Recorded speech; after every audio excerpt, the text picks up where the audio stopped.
Jake Paul versus Mike Perry could be next, since Happy Punch got word from Jake Paul's camp that this fight is happening on July 20th. Now, who's going to win this fight? But before we talk about who's going to win this fight, let's take a look at their latest performances, in which Jake Paul fought Andre August, a complete nobody, in which Jake Paul knocked him out in round 1. Andre needs to be careful by ducking down.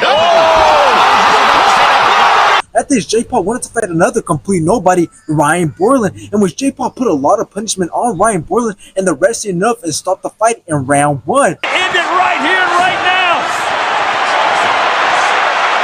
And they've stopped it. Now, Mike Perry has little to no experience in boxing, since he's only had one boxing match, which was back in 2015, in which he got knocked out. Now, Mike Perry has a lot of advantages coming into this fight, since Mike Perry is very young, his striking is great, and is an active fighter. Now, here's the thing about this fight. You might say that this fight is a pretty good fight for Jake Paul, considering that Mike Perry is an opponent that you could say is tough and has an iron chin. And you also might say that Jake Paul is taking a risk fighting Mike Perry before Mike Tyson, because if he loses to Mike Perry, then that fight with Mike Tyson should basically not happen. But here's the thing. I believe that people are being blinded, because I truly believe that this fight is easier, if not is pretty even, to that fight with Mike Tyson. And here's why. Well, first of all, Mike Perry is naturally smaller than Jake Paul, and he also lacks the reach compared to Jake. So whatever he does in bare knuckle, all that basically goes out the window. So that's why I believe that Jake Paul is just going to have a warm-up fight against Mike Perry before he fights Mike Tyson. So he has nothing to worry about, since he has every single advantage going into this fight. Because again, Mike Perry is not going to be able to hurt him due to him being a smaller fighter, and he's going to struggle to cover distance. So Jake Paul is just literally going to be in control of this whole entire fight. So in the end, my prediction is that Jake Paul is easily going to win this fight,